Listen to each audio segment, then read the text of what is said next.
এই কথা বলে আমি বেশি কিছু আর বলছি না, কথা বলে আমার বক্তব্য শেষ করছি।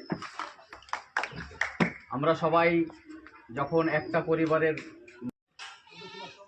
সারা জীবনই করতে চাচ্ছি বলে আবার আমরা সবাই মিলে একতাভাবে কাজটা করবো বলে আবার জয়েনিং আমরা দিচ্ছি। এখন সামনের দিন আমরা চাইছি যে কেউ জানে যেটা গত হয়ে গেছে ঝামেলা, সেটা যেন আর কোনোদিন না হয়, সেদিকে আমাদের ওপর লেভেলের নেতৃত্বটাকে বলবো যে এটা আপনারা লক্ষ্য রাখবেন। আর ওপর থেকে আমাদের ঝামেলাটা বেশি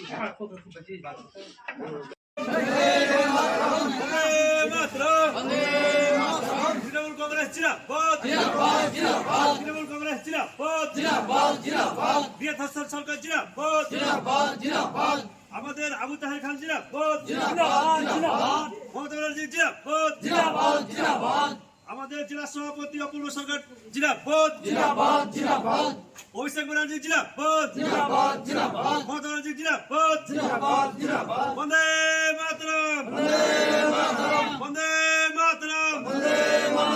আজকের জয়নিং সভা সফল হলো, আজকের জয়নিং সভা সফল হলো, বন্দে মাতরম। আমাদের মমতা ব্যানার্জির যে মামাটি মানুষের যে উন্নয়নের আমরা সার্বিক মতো যা দেখছি তাতে খুব উন্নয়নের ধারাবাহিক। এই জন্যে আবার আমরা মনটাকে ফিরিয়ে নিয়ে আমরা এক টাইমে তৃণমূলে যোগ দিয়েছিলাম, দিয়ে মাঝে আমাদের যে পার্টিগত একটা রিলেশনের বা একটা দ্বন্দ্ব তৈরি হওয়াতে আমরা আবার একটা কংগ্রেসে চলে গেছিলাম। একসময় ভুল বোঝাবুঝি, আমরা আবার ভুলটাকে নিজে নিজে সমস্যাটাকে সমাধান করার পরে আমরা আবার তৃণমূলে যোগ দিলাম। সম্বন্ধে আপনি কিছু বলেন। দেখুন, এই বুথের যারা আজকে জয়েনিং করলে, রাজেশ মণ্ডল বিগত পঞ্চায়েত নির্বাচনে 2023 সালে কন্টেস্টিং ক্যান্ডিডেট ছিলেন জাতীয় কংগ্রেস থেকে। তার সঙ্গে মঙ্গল প্রাক্তন বুথ সভাপতি তৃণমূলেরই ছিলেন, পরবর্তীতে উনি কংগ্রেসে চলে গিয়েছিলেন।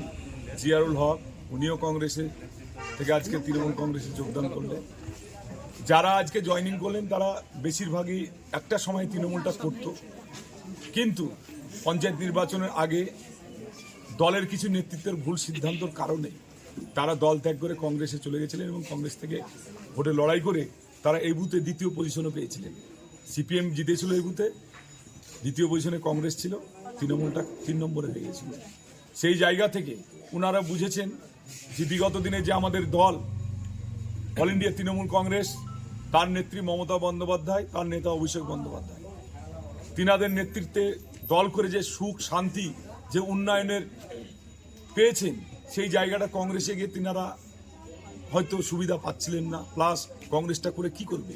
বর্তমান পশ্চিমবাংলার দিকে আপনারা তাকালে দেখতে পাবেন যে বিধানসভায় 0, লোকসভাতে মেরে কেটে একটা সিট কংগ্রেস জাতীয় কংগ্রেস পেয়েছে, আর সিপিএম তো লোকসভাতেও 0, বিধানসভাতেও 0। অতএব বর্তমান পশ্চিমবাংলায় তৃণমূল ছাড়ার কিচ্ছু নেই। ওই তো কয়েকদিন আগে যে উপনির্বাচন হয়েছে, সেই উপনির্বাচনে তাদের যে ভোট, একটা বিধানসভায় ভোট নোটার সঙ্গে তুলনা চলছে।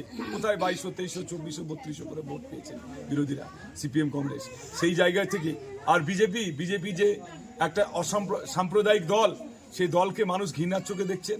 পশ্চিমবাংলার মানুষ শুভ বুদ্ধি সম্পন্ন মানুষ, তিনারা জানেন যে উন্নয়নকে সামনে রেখে মমতা বন্দ্যোপাধ্যায় থাকা আমাদের খুব সুখের।